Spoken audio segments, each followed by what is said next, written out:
গতকাল রাতে খাওয়ার সময় মাকে আমার এক্সের গল্পটা বললাম।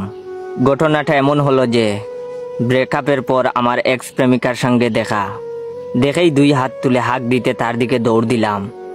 মাঝপথে এক বুড়া টাকলা বেড়া দাঁড়ায় পড়ল, বলল কি সমস্যা? আমি বললাম, আঙ্কেল আপনার কি সমস্যা? লোকটি এবার মহা ক্ষেপে বলল, আমার বউয়ের দিকে অমন করে 2 হাত তুলে দৌড় দিচ্ছেন কেন? আমি একটু বেবাচেকা খেয়ে গেলাম। তারপর নিজেকে একটু সামলে বললাম, আপনার বউ কোনো কারণে একদিন আমাকে জুটাপেটা করেছিল, আজকেও যাতে না করে সেই জন্য মাপ চাইতে যাইতেছিলাম।